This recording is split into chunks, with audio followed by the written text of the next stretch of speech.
Bonjour, pour ce 9e cours de culture scientifique, partie 2, nous allons aborder les paradoxes de la vie d'Albert Einstein, les révolutions relativistes et leurs conséquences, et aujourd'hui c'est la relativité restreinte que je vais traiter. Donc, les 4 articles d'Albert Einstein qui vont paraître en juin 1905 vont révolutionner la physique. Pour comprendre les idées d'Albert Einstein, le mieux c'est de lire le livre d'Albert Einstein sur la relativité, je pense. Les 4 articles sont publiés dans la plus grande revue de physique allemande, Annalen der Physik, en 1905, dont le rédacteur en chef est Max Planck. Un des 4 articles utilise son idée de quantification, ça va être l'article sur l'effet photoélectrique, donc l'ouverture de la physique quantique. En fait, là, on ouvre la porte à travers cet article, Albert Einstein ouvre la porte de la physique quantique.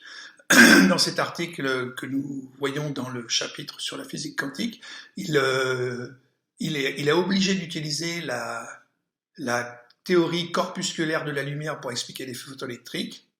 Et Niels Bohr, quelques années plus tard, sera obligé d'utiliser l'aspect ondulatoire de la lumière, qui avait été montré au XIXe siècle à travers les expériences d'interférence et de diffraction. Donc on voit bien que Albert Einstein, à la fin de son article, utilise l'aspect corpusculaire, mais dit qu'il ne faut pas négliger l'aspect ondulatoire, utilisé par la suite par Niels Bohr. Donc la physique quantique nous dit ni onde ni corpuscule. Qu'est-ce que c'est? La grande question de la physique quantique, qu'est-ce que c'est que la nature des choses? Max Planck, donc, lui, 1900, à l'origine de cette idée de quantification, qui lui ne l'applique pas à la nature, qu'elle soit corpusculaire ou ondulatoire d'ailleurs. Lui, c'est son effet, c'est autour de l'effet, le rayonnement du corps noir. Il va travailler. Donc, première chose, une lettre qu'Albert Einstein envoie en mai 1905 à son ami Konrad Habitsch. Cher Habitsch, il règne entre nous un silence solennel, de sorte qu'il me semble sacrilège de le briser ici par mon bavardage insipide. Pourquoi ne m'avez-vous toujours pas fait parvenir votre thèse? Ne savez-vous donc pas que je serais l'un des un type et demi qui la lirait avec intérêt et plaisir, misérable individu? Oui, une thèse, il n'y a pas grand monde qui la lit, à part l'introduction et la conclusion et un passage qui intéresse le lecteur. Je vous promets en échange 4 de mes travaux, dont je pourrai vous envoyer le premier très prochainement, car j'en recevrai des exemplaires gratuits sous peu. Donc ce premier article, il concerne le rayonnement et les propriétés énergétiques de la lumière et est très révolutionnaire, oui, ça lui vaudra le prix Nobel en 1921, comme vous le verrez si vous m'envoyez auparavant vos travaux. La seconde publication est une détermination de la taille réelle de l'atome. Tiens, l'atome n'est pas encore accepté dans la communauté scientifique. Il faudra attendre le livre de Perrin en 1913, je crois, au début des années 1910, pour que l'atome devienne une réalité dans le monde de la physique. Le troisième concerne les particules d'une taille de l'ordre du millième de millimètre en suspension dans un liquide, qui sont animées d'un mouvement désordonné, ce qu'on appelle le mouvement brownien, c'est un mouvement thermique. Donc là encore, on parle d'atomes-molécules. Et le quatrième, dont nous allons parler dans cette partie du cours, le quatrième article est disponible sous forme d'un brouillon et traite une électrodynamique des corps en mouvement. Donc c'est l'électricité qui bouge dans les fils, établie à l'aide d'une modification de la théorie de l'espace et du temps. Et oui, il va tout changer la façon dont on voit l'espace et le temps. C'est ce qu'on appelle la relativité restreinte. Donc, pour comprendre la relativité restreinte, il faut d'abord s'intéresser à la relativité galiléenne que nous avions vue dans le chapitre sur la révolution scientifique au XVIIe siècle et la loi d'additivité des vitesses. Donc, la relativité galiléenne, ce référentiel galiléen, que veut-il dire? C'est que si vous prenez un train et que vous allez, par exemple, à une vitesse constante et tout droit, eh bien, vous ne pouvez pas déterminer si vous êtes au repos, le train à l'arrêt, ou en mouvement à une vitesse constante et tout droit, par une expérience de la physique.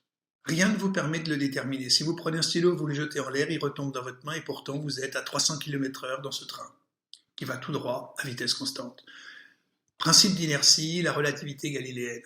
De l'autre côté, loi d'additivité des vitesses, évidemment, on sait très bien que si on est sur le talus, on voit passer ce train à 100 km/h devant nous, il y a quelqu'un qui marche à 10 km/h dans le wagon par rapport au train, eh bien pour vous, cette personne marche à 110 km/h. Vous êtes obligé d'additionner la vitesse du train par rapport à vous, plus la vitesse de la personne par rapport au train. Donc il va se poser une question très très jeune autour de la lumière. Albert se demande s'il était dans un véhicule qui voyageait à la vitesse de la lumière et qu'il tenait un miroir devant lui, se verrait-il dans le miroir? Alors cette question l'a tracassé et la réponse va être assez surprenante, hein. Il répond qu'il se voit. Alors qu'en physique classique, on pourrait penser que l'on ne se voit pas, puisqu'à l'époque d'Albert Einstein, la vitesse de la lumière avait été mesurée assez précisément et on n'avait jamais pu mesurer des vitesses supérieures à 300 000 km par seconde, 1000 millions de km heure. 1 million de fois plus que la plus grande des vitesses atteintes par les êtres humains. C'est par exemple l'astronaute qui rentre dans l'atmosphère après un voyage spatial dans la capsule, et lorsqu'il est freiné par l'atmosphère, il va à quelques milliers de kilomètres heure. Donc, cette expérience de pensée, que l'on ne peut pas réaliser évidemment, hein, qu'est-ce qui va à la vitesse de la lumière? La lumière. Donc il est dans un véhicule, il imagine, expérience de pensée, comme d'habitude, il s'imagine être dans un véhicule qui va à la vitesse de la lumière, et il tient un miroir, et il dit « je me vois ». Pourquoi en physique classique ça nous pose problème? Parce que la vitesse de la lumière qui voyage entre l'œil et le miroir pour une personne qui serait sur le talus, qui verrait ce véhicule voyageant à la vitesse de lumière 300 000 km par seconde, plus une lumière qui voyage entre l'œil et le miroir qui va aussi à 300 000 km par seconde, ça voudrait dire que la personne sur le talus voit la lumière qui voyage entre l'œil et le miroir à 600 000 km par seconde. Nous n'avons jamais vu ça. Et pourtant, Albert dit « je me vois ».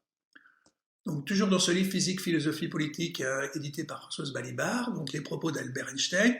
Mais comment trouver un principe général de ce genre? Au bout de 10 ans de réflexion, ce principe émergea d'un paradoxe auquel je m'étais déjà heurté à l'âge de 16 ans. C'est lui-même qui le dit. Si je poursuis un rayon lumineux à la vitesse c, vitesse de lumière dans le vide, je devrais percevoir ce rayon de lumière comme un champ électromagnétique oscillant sur place dans l'espace. Or, il semble bien qu'il n'existe rien de tel, ni dans le domaine de l'expérience, ni selon les équations de Maxwell, qu'il connaît, alors qu'il n'a pas reçu d'enseignement au Polytechnicum de Zurich. Hein, il est né en 1879, il a 20 ans en 1899, on est en 1905, il est sorti du Polytechnicum de Zurich en 1900. Eh bien, cet homme n'avait pas reçu d'enseignement d'électromagnétisme, puisque le livre de Maxwell, c'est 1873. 25 ans plus tard, il n'y avait pas d'enseignement d'électromagnétisme à l'école d'ingénieur. Et pourtant, c'est un grand spécialiste d'électromagnétisme. Il a été recruté pour ça au bureau des brevets à Berne. Il va y travailler de 1902 à 1909, je crois. Donc, si je poursuis un rayon lumineux éclairé, je devrais percevoir ce rayon de lumière comme un champ électromagnétique oscillant sur place dans l'espace. Alors, il semble bien qu'il n'existe rien de tel dans le domaine de l'expérience, ni selon les moments. Dès le début, il me paraît intuitivement clair que, du point de vue d'un tel expérimentateur, tout devrait se passer selon les mêmes lois que pour un observateur immobile par rapport à la Terre.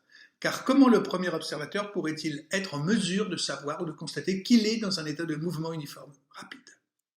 C'est sa grande question. Tout a commencé avec une découverte que personne n'a su expliquer dans un premier temps. À la fin du XIXe siècle, deux physiciens, Albert Michelson et Édouard Morley, ont essayé de mesurer la vitesse de la lumière. Avec l'instrument de mesure qu'ils avaient spécialement conçu, ils s'attendaient à mesurer des variations de cette vitesse. Le résultat fut tout autre. Tous les rayons de lumière avaient la même vitesse. Et ils eurent beau répéter leur expérience, ils retombaient sur ce paradoxe, en contradiction avec les lois de la physique alors connues, selon lesquelles le mouvement dépend du référentiel où on le mesure. Ainsi, un observateur stationnaire voit passer plus rapidement un avion en réaction que ne le verrait un passager volant dans un second avion à proximité du premier. La vitesse ne dépend pas seulement de l'objet en mouvement, mais aussi du mouvement de l'observateur lui-même. Michelson et Morley ont d'abord tenté d'appliquer ce principe à la lumière. Selon ce principe, l'homme immobile au sol et le passager de l'avion auraient dû voir des rayons de lumière à des vitesses différentes. Et si le passager avait avancé aussi vite que la lumière, il aurait même pu avoir l'impression que les rayons de lumière faisaient du surplace. De la lumière qui ne bouge pas. Einstein ne pouvait pas imaginer ça. Pour lui, il était plutôt vraisemblable que les rayons de lumière aient toujours la même vitesse. Donc voilà l'expérience de Michelson et Morley. On n'est pas certain que Albert Einstein ait été informé de cet article. Il travaillait au bureau des brevets à Berne à partir de 1902-1903. Donc, lisait-il des articles scientifiques? Probablement. A-t-il été au courant de cette expérience? Nous ne savons pas. En tous les cas, ses conclusions vont être très intéressantes. Il comprend bien que si on est dans un véhicule qui va à la vitesse de la lumière, si un rayon de lumière est à côté de nous, on verrait la fin de ce rayon de lumière. Il ne bougerait pas par rapport à nous. C'est étrange pour lui. Donc cet article, qu'on appelle la relativité restreinte, qui s'appelle Sur l'électrodynamique des corps en mouvement, publié en 1905, qui fait 30 pages, un petit conséquent, commence comme ça. On sait que l'électrodynamique de Maxwell, telle qu'on la conçoit habituellement aujourd'hui, conduit, lorsqu'on l'applique à des corps en mouvement, à des asymétries qui ne semblent pas inhérentes au phénomène. Asymétrie. Que l'on songe par exemple à l'interaction électrodynamique, ça bouge, entre un aimant et un conducteur. Le phénomène observable ne dépend ici que du mouvement relatif du conducteur et de l'aimant. Alors que selon la conception usuelle, il convient de distinguer très nettement les deux cas, selon que c'est l'un ou l'autre de ces deux corps qui est en mouvement. Si l'aimant bouge et que le fil est au repos, le conducteur, et si le conducteur est au repos et c'est l'aimant qui bouge, c'est pas la même formule en physique. En effet, si c'est l'aimant qui se déplace et le conducteur qui est au repos, il apparaît au voisinage de l'aimant un champ électrique dont l'énergie a une certaine valeur et qui engendre un courant aux endroits où se trouvent des portions de conducteur. Mais si c'est l'aimant qui est au repos et le conducteur qui est en mouvement, il n'apparaît aucun champ électrique au voisinage de l'aimant. En revanche, il apparaît dans le conducteur une force électromotrice à laquelle ne correspond aucune énergie intrinsèque, mais qui, à supposer que le mouvement relatif soit le même dans les deux cas considérés, donne naissance à des courants électriques de même intensité, de même évolution temporelle que ceux produits par les forces électriques dans le premier cas. Et oui, c'est une expérience célèbre d'électromagnétisme.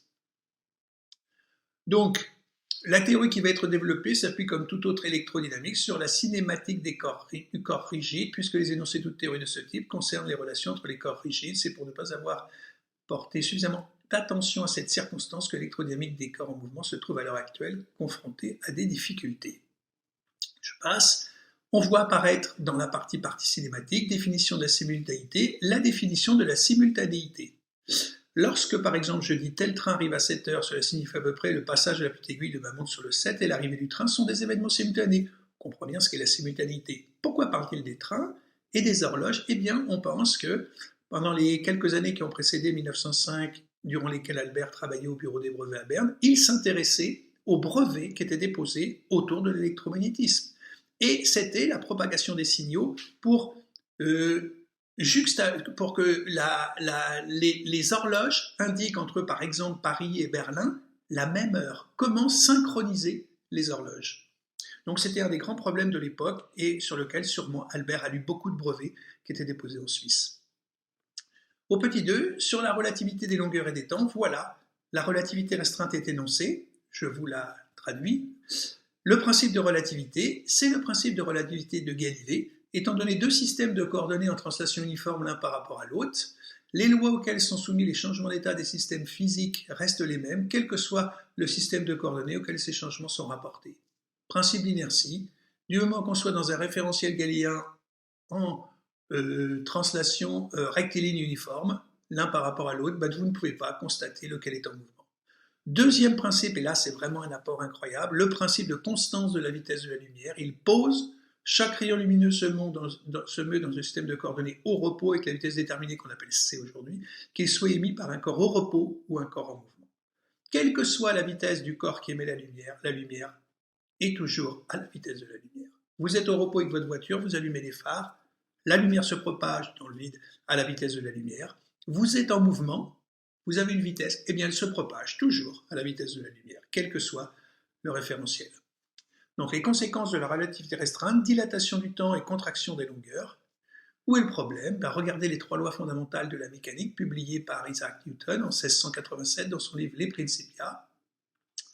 Premier, le principe de l'inertie. Tout corps persévère dans l'état de repos de mouvement uniforme en ligne droite dans lequel il se trouve, à moins que quelque force n'agisse sur lui et ne le contraigne à changer d'état.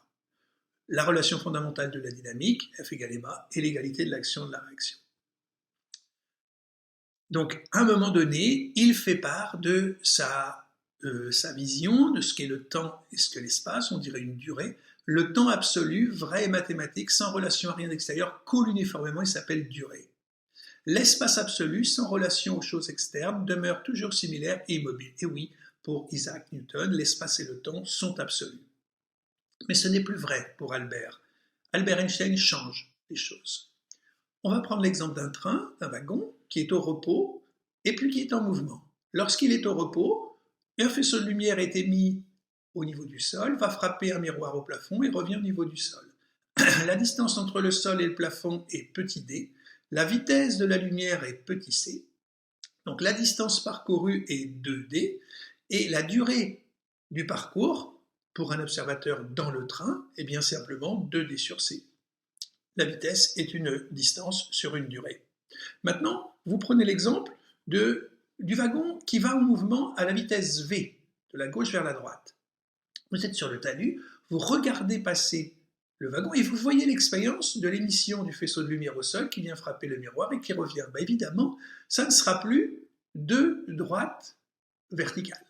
Il y a un angle, il y a quelque chose qui va faire que la trajectoire n'est plus la même. Et la durée, par rapport à la durée précédente, va être delta prime sur racine de 1 moins V2 sur C2. Donc il y a cette formule que Lorentz, le Hollandais, avait mis au point avant Albert Einstein, mais n'en avait pas tiré les conséquences que va en tirer Albert Einstein. Contraction des longueurs, donc évidemment, phénomène inverse, le delta L est égal delta L' racine de 1 moins V2 sur C2. Il y a une contraction, dans l'autre cas, il y avait une dilatation. On peut réussir à vous démontrer cette relation assez facilement, il suffit de connaître le théorème de Pythagore. Donc on va prendre le triangle ANB, avec cet angle droit ici entre AC et CN, et cet angle droit entre CB et CN. L'hypoténuse d'un triangle rectangle est là, les deux côtés sont là, l'hypoténuse, les deux côtés. On nous dit NC au carré est égal à AN au carré moins AB sur 2, c'est-à-dire AC au carré. Oui, AN, l'hypoténuse au carré, est égal à NC au carré plus AB sur 2 au carré. Théorème de Pythagore. Pour l'observateur sur lequel la lumière se propage sur la distance 2AN, à la vitesse c pendant delta t. Donc c, c'est 2AN sur delta t. Donc AN, on peut le sortir en fonction de c et de delta t, qui apparaît ici. Maintenant, le train parcourt la distance AB pendant delta t à la vitesse v. Donc AC est égal à B sur 2, est égal à V delta t sur 2. Et donc AB est égal à V delta t. Donc AB qui apparaît ici. Sachant que NC c'est D. Donc on peut écrire D au carré, c'est égal à C au carré moins V au carré, facteur de delta carré sur 4. Soit on sort delta t carré, ça fait 4 D2 sur C2, 1 sur 1 moins V2 sur C2, et on retrouve delta t qu'on avait prédit tout à l'heure, 2D sur C. Oui, delta t' était connu, sur racine de 1 moins V2 sur C2. Donc on voit bien que dans cette formule, si V est égal à 0, il ne se passe rien, nous sommes au repos, il n'y a pas de dilatation du temps. Si V atteint la vitesse C, C au carré sur C au carré, ça fait 1, 1 moins 1, ça fait 0, delta t est égal à quelque chose qui tend vers l'infini. Ça veut dire que la différence entre 2 secondes devient infinie.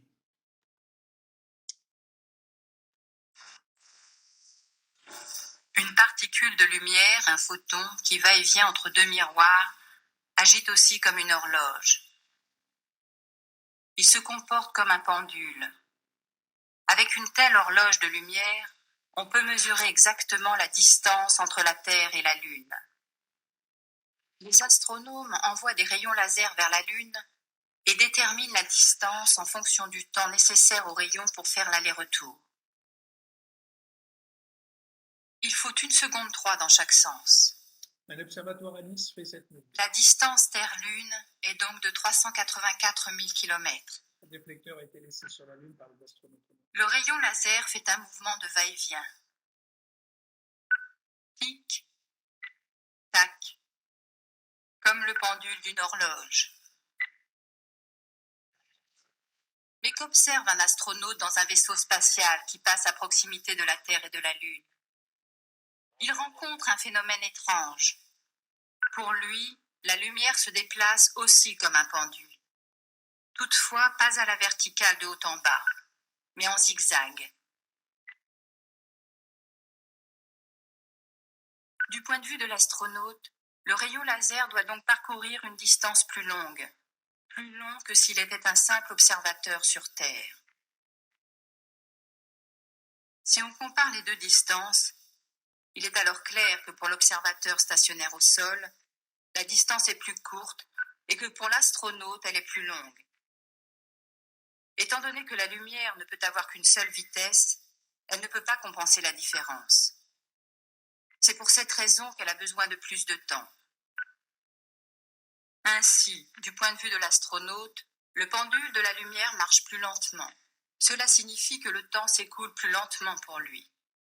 Vu du vaisseau spatial, le temps se dilate donc entre la Terre et la Lune. Ce fut une découverte ahurissante. Voilà, donc on voit bien, hein, si on pose que postulat, c'est le deuxième postulat de la relativité restreinte, la vitesse de la lumière est toujours la même, eh bien les distances étant différentes, les durées doivent être différentes. Donc une incroyable conséquence de la relativité restreinte, on va prendre les jumeaux, ce qu'on appelle parfois le paradoxe des jumeaux de Langevin. Pour l'instant, on considère des jumeaux, ils ont 20 ans. Un des jumeaux va être placé dans une fusée qui s'en va voyager dans l'espace à la vitesse v, qui est très très proche de la vitesse de la lumière, 0,999 fois c, c'est-à-dire 299 700 km par seconde, si on considère la vitesse de la lumière dans le vide de 300 000 km par seconde. Donc ce jumeau fait un voyage. On estime que la durée écoulée pour le voyage de l'espace est delta t' égale 2 ans. Donc pour le jumeau qui a voyagé, qui avait 20 ans, c'est-à-dire que lui, il a 22 ans au retour.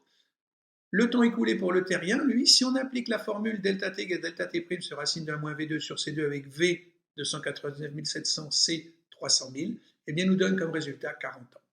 Ça veut dire que lorsque le jumeau descend de sa fusée, il a 22 ans et l'autre en a 60. Le paradoxe des jumeaux de Langevin veut dire qu'on peut inverser le point de vue. Ça peut être celui qui voyage qui a 22 ans lorsqu'il revient, mais ça peut être celui aussi qui est sur le sol qui a 22 ans. Et c'est l'autre qui en a 60. Les preuves corroborant la relativité restreinte, une des premières preuves va arriver avec les accélérateurs de particules aux États-Unis, qui vont permettre l'élaboration de la bombe atomique, en fait. Ça va être l'étude de l'infiniment petit, là, qui commence aux États-Unis. Après la lettre de 1939, les Américains se lancent dans ce programme atomique. Et donc en 1941, la preuve par les muons, quand ils vont fabriquer ces accélérateurs de particules, ils vont découvrir des nouvelles particules, entre autres le muon. Donc c'est une particule qui a comme durée de vie 1/1000 de seconde. Et comme cette particule va à la vitesse de la lumière, 1000 millions de km/h, donc ça veut dire que vous pouvez calculer la distance parcourue, ou 300 000 km par seconde, peut-être c'est plus simple, et bien vous allez tomber sur 0,3 km parcouru, c'est-à-dire 300 mètres en 1/1000 de seconde. Donc on a découvert ça en laboratoire.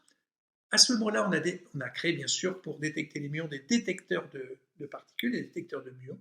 Il y a quelqu'un qui a eu l'idée d'envoyer dans un ballon-sonde, dans l'espace, un détecteur de muons pour voir si dans la haute atmosphère, à 30-40 km au-dessus de nos têtes, il pouvait y avoir des muons, puisque les rayons qui nous viennent de l'espace, qu'on appelle des rayons cosmiques, vont se collisionner avec les particules de l'atmosphère. Et y a-t-il création de muons? Oui, le détecteur détecte des muons, donc ça veut dire qu'à 30 km au-dessus de nos têtes, ces muons qui ont une espérance de vie d'1/1000 de seconde et donc qui ne peuvent parcourir que 300 mètres au cours de leur vie, ne devraient pas être observés à la surface de la Terre. Et pourtant, lorsqu'on place un détecteur à la surface de la Terre, il y a des muons. Pourquoi? Comment c'est possible? Eh bien, probablement, c'est un effet relativiste. La physique nous explique qu'il y a une dilatation du temps, dans son temps, à lui, et donc il peut atteindre la surface de la Terre. Deuxième preuve, avec les horloges atomiques qui ont une précision de l'ordre de la nanoseconde. Donc là, ce que l'on va faire, c'est qu'on ne va pas essayer d'aller à la vitesse v proche de celle de la vitesse de la lumière pour constater une dilatation du temps. Delta t' égale delta t sur racine de moins v2 sur c2, v. Mais v, on va le faire aller à la plus grande des vitesses possibles, qui est peut-être nous 1000 km/h. Par rapport à 1000 millions, c'est 10-6 fois moins. Mais maintenant, comme nous avons des delta t précis à la nanoseconde, ça veut dire 10-9, eh bien si on faisait un petit calcul avec la racine, si vous mettez v égale 10-6c, eh bien vous êtes dans l'ordre de grandeur de la variation de durée mesurable.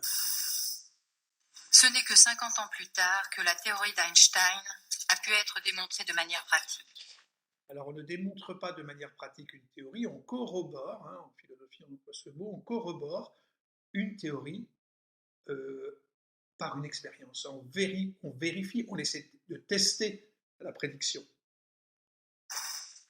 Après l'invention de l'horloge atomique, qui permet des mesures extrêmement précises, une expérience appropriée a enfin été possible. L'un de ces instruments de précision a été installé dans un avion pour un vol de plusieurs heures. Une deuxième horloge atomique est restée stationnaire sur Terre. On a finalement observé que l'horloge de l'avion était plus lente. Il ne s'agissait que de quelques nanosecondes, mais la différence était réelle. Et cette infime différence ne tenait qu'à la vitesse de l'avion. Si les scientifiques avaient utilisé un avion beaucoup plus rapide, la différence de temps aurait été plus importante.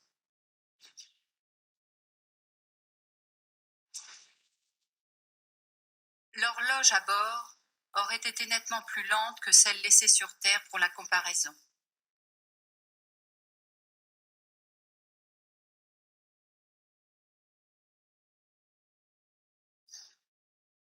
Tous les processus d'un système en mouvement sont touchés par la dilatation du temps. Ainsi, toutes les fonctions du corps humain sont ralenties. C'est une des grandes questions que l'on peut se poser, évidemment, depuis cette théorie, c'est que nous arriverait-il si on était dans un vaisseau qui voyageait à la vitesse de la lumière? Le cœur bat plus lentement. Chaque mouvement et même la parole ralentissent. Le processus du vieillissement est également affecté. Et le sable d'un antique sablier s'écoule moins vite qu'avant. Toutefois, pour les astronautes, rien ne change. Dans leur vaisseau spatial, ils ne remarquent pas la dilatation du temps. Ils ne voient pas non plus que le vaisseau, les objets à bord et eux-mêmes se contractent dans la direction du mouvement. C'était la deuxième découverte absurde et étrange d'Einstein. Les objets en mouvement se contractent. Mais que se passe-t-il à leur retour sur Terre? Après un voyage d'1 an seulement, à une vitesse proche de celle de la lumière, les occupants du vaisseau auraient vieilli d'1 an, tandis que leurs camarades restés sur Terre auraient eux vieilli de 20 ans. Leur retour sur Terre aurait été un voyage dans le futur, et le vaisseau serait devenu une machine à voyager dans le temps. Je ne crois pas que cette phrase soit très correcte. Donc, Étienne Klein, Michel Spérou, un physicien, Étienne Klein très connu aujourd'hui, intervenant dans de nombreux médias autour de la culture scientifique, ils ont écrit dans les années 80, je crois, un livre qui s'appelle Le temps et sa flèche. Que veut dire la flèche du temps et ce temps?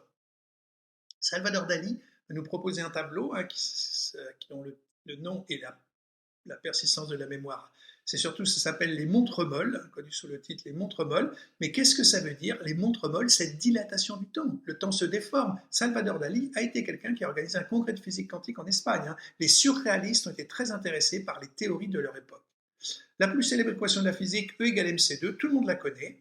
Qui l'a compris? The, effectivement. Le post-scriptum le plus célèbre de la physique, oui, parce que les 4 articles sont publiés en juin 1905, mais Albert a oublié quelque chose en septembre 1905, il renvoie un 5e article, c'est E égale mc2. Donc je trouve ça très émouvant d'écouter Albert nous expliquer avec son mauvais anglais ce que signifie cette formule E égale mc2. Square, in which energy is not equal to mass multiplied with the square of the velocity of light, shows that very small amount of mass may be converted into a very large amount of energy. Voilà. Donc cet article de 3 pages, regardez, 39-41, pratiquement une demi-page plus une, 2 pages et demie, C'est vraiment un article très court qui a changé la face du monde, comme vous allez le voir. Donc le titre déjà est énigmatique. L'inertie, c'est tout ce qui s'oppose à la modification de l'état présent d'un corps. L'inertie d'un corps dépend-elle de son contenu en énergie? Le lien entre masse et énergie. Les résultats d'un travail de recherche en électrodynamique que j'ai publié il y a peu dans ces annales conduisent à une conséquence forte intéressante que je me propose d'exposer ici. L'humour d'Albert Einstein. Il va changer la face du monde, comment on aborde l'énergie. Dans cet article, je prenais pour base les équations de Maxwell-Hertz relatives à l'espace vide ainsi que l'expression de Maxwell pour l'énergie électromagnétique de l'espace et je me fondais en outre sur le principe suivant. Les lois selon lesquelles les états des systèmes physiques sont modifiés sont indépendantes du fait que l'on rapporte ces modifications d'état à l'un ou à l'autre des deux systèmes de coordonnées en mouvement de translation parallèle uniforme, l'un par rapport à l'autre, le principe d'inertie, le principe de relativité. Voilà les quelques formules qui apparaissent, puis une formule finale et la conclusion. Donc, je m'en vais directement vers E égale mc2, qui était écrit donc bien sûr avec les symboles de l'époque. Et la conclusion, qui est incroyable, il résulte immédiatement de cette équation que si un corps c'est de l'énergie qu'on appelle E en joule aujourd'hui, sous forme de rayonnement, donc vous prenez un morceau de fer, il est noir, sale, vous le jetez dans le feu, il devient rouge, il émet un rayonnement à la fréquence, à la longueur d'onde du rouge. Sa masse diminue de E sur C carré. Il nous dit que la masse du corps diminue. À cet égard, il n'est manifestement pas essentiel que l'énergie soustraite au corps se transforme directement en énergie de rayonnement, ce qui nous conduit à la conclusion plus générale suivante. La masse d'un corps est une mesure de son contenu en énergie. E égale mc2, m en kilos et E en joules. Si l'énergie varie de E, la masse varie dans le même sens de E sur C carré. L'énergie étant mesurée, à l'époque, nous c'est en joules. Il n'est pas exclu que l'on puisse réussir à vérifier la théorie avec des corps dont le contenu en énergie varie dans de grandes proportions, par exemple avec les sels de radium. Oui, c'est les découvertes d'Écurie, de la radioactivité, et effectivement, 40 ans plus tard, en 1945, la bombe atomique qui explose dégage une énorme quantité d'énergie. Il n'est pas exclu que l'on puisse réussir à vérifier la théorie des corps dont le contenu d'énergie varie dans de grandes proportions, et oui. Si la théorie est conforme aux faits, le rayonnement transfère de l'inertie entre les corps qui émettent et les corps qui absorbent. Donc que veut dire cette formule E égale mc2? Eh bien, ceci, en 1945, 6 et 9 août, sur Hiroshima et Nagasaki, la bombe atomique a explosé. Quelle énergie a-t-on développé? C'est pourquoi cette formule a transformé la façon dont on conçoit l'énergie. On va faire le petit calcul. Qu'est-ce que ça veut dire E égale mc carré? Je vais prendre 1 kg de matière et je vais voir l'énergie qu'elle contient en joules, si on pouvait l'extraire, bien sûr. 300 000 km par seconde, c'est 300 millions de mètres par seconde. C'est 3 10 puissance 8. On le met au carré, ça fait 9 10 puissance 16, 9 environ 10 puissance 1. Donc ça fait 10 puissance 17 dans le système international des unités. C au carré, c'est donc 17 zéros derrière le 1. Donc si on prend les 9 derniers zéros, c'est milliards, les 6 avant, c'est millions. Nous avons 100 millions de milliards de quelque chose dans la main. Quand on tient une bouteille d'1 kilo, quoi que ce soit, quand on tient une masse d'1 kilo dans la main. Donc ça veut dire que dans notre main, si nous tenons une masse d'1 kilo, eh bien il y a potentiellement 100 millions de milliards de joules. C'est incroyable. Jusqu'à cette époque-là, 1905, on concevait des kilojoules, des mégajoules, les machines à vapeur, les machines à pétrole, les machines électriques arrivaient. Tout ça était pas de cet ordre de grandeur. Donc Einstein a soupçonné que dans les explosions atomiques plus tard, on allait dégager une quantité d'énergie incroyable. La transformation de 1 gramme d'hydrogène en hélium dégage 600 milliards de joules. Ça va être le principe dans le Soleil de ces explosions qui se produisent dans le Soleil. Et c'est ce qu'on appelle la fusion. Ne pas confondre avec la fission, qui est on casse le noyau. Là, on fusionne des atomes d'hydrogène. Une conséquence de cette équation qui est très intéressante, c'est la masse. La masse subit la même formule que la durée. Donc M0, votre masse au repos, divisé par 1 racine de 1 moins V2 sur C2, si on prend la vitesse de la lumière. C'est le photon qui voyage à la vitesse de la lumière, c'est la lumière. Alors, petit m, la particule de lumière. Alors, si vous voyagez la vitesse v égale c, c au carré sur c au carré, ça fait 1, 1 moins 1, ça fait 0. Quelque chose sur 0, ça tend vers l'infini. Votre masse tend vers l'infini. Et maintenant, si on considère les équations classiques de la mécanique, si on prend F égale ma, la force est égale à la masse que multiplie l'accélération. L'accélération, c'est dv sur dt, c'est le taux de variation de la vitesse. Eh bien, si m tend vers l'infini, on peut en déduire que A, qui est égal à force sur la masse, m tendant vers l'infini, eh bien l'accélération tend vers 0. Et donc la vitesse ne peut dépasser c, c'est un absolu. La vitesse de la lumière, elle, on ne peut pas la dépasser. Qu'est-ce qui va à la vitesse de la lumière? C'est le photon qui, il semblerait, est une masse nulle. Donc tout ça, c'est cohérent. C'est donc une vitesse limite. C'est la troisième découverte d'Einstein. Tandis qu'il s'attaque au phénomène en le mettant en équation, il constate que la masse n'est rien d'autre que de l'énergie sous une forme particulière. C'est la conclusion la plus importante de sa théorie de la relativité.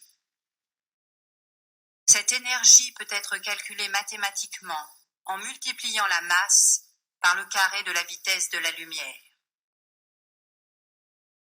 E égale mc2. La formule la plus célèbre du monde. La puissance de l'énergie dont il s'agit ici est formidable. La puissance de l'énergie, je crois que la puissance, c'est pas en physique. Ce mot, elle ne l'emploie pas avec une signification dans la physique. Parce que la puissance, c'est instantané. C'est en watts. Et si, à un instant, vous dégagez une certaine puissance, vous la faites, vous la continuez sur une durée, en secondes, vous obtiendrez une énergie des joules. L'énergie, c'est une puissance que multiplie une durée. Même quand un corps est inerte, 1 kilo de sa masse au repos peut avoir l'énergie nécessaire pour soulever un lac alpin de taille moyenne.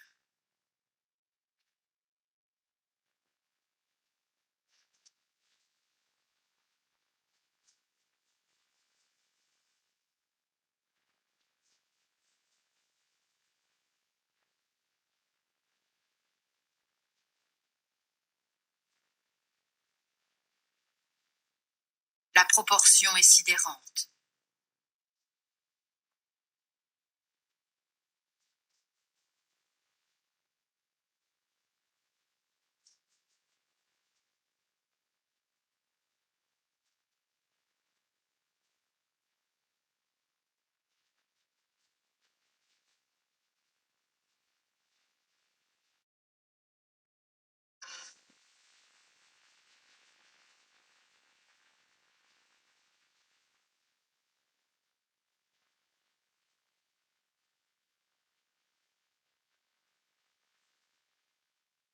Vraiment incroyable.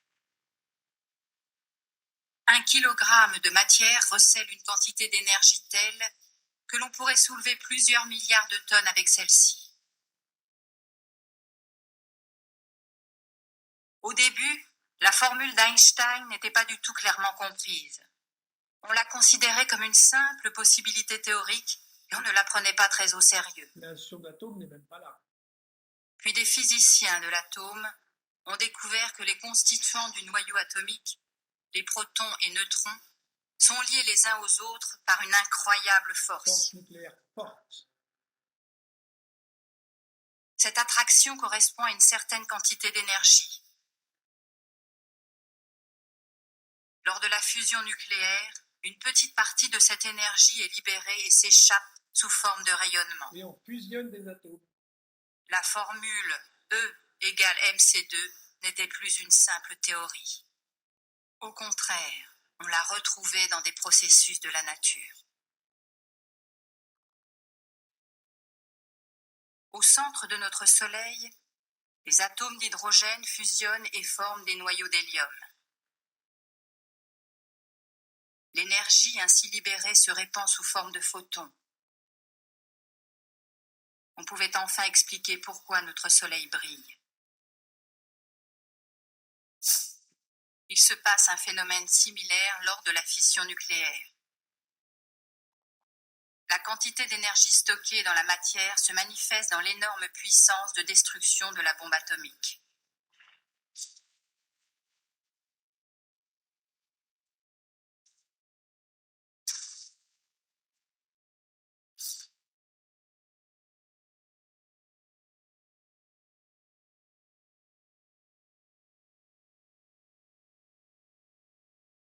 Einstein a réussi quelque chose d'exceptionnel. Il a développé une nouvelle compréhension de l'espace et du temps et ainsi redéfini certaines lois de la nature. Mais il a aussi compris que son concept avait des limites. C'est seulement lorsque des systèmes passent à la même vitesse et en ligne droite à côté d'un observateur qu'ils rétrécissent et que les mécanismes des horloges ralentissent. C'est la raison pour laquelle ces effets sont appelés théorie de la relativité restreinte.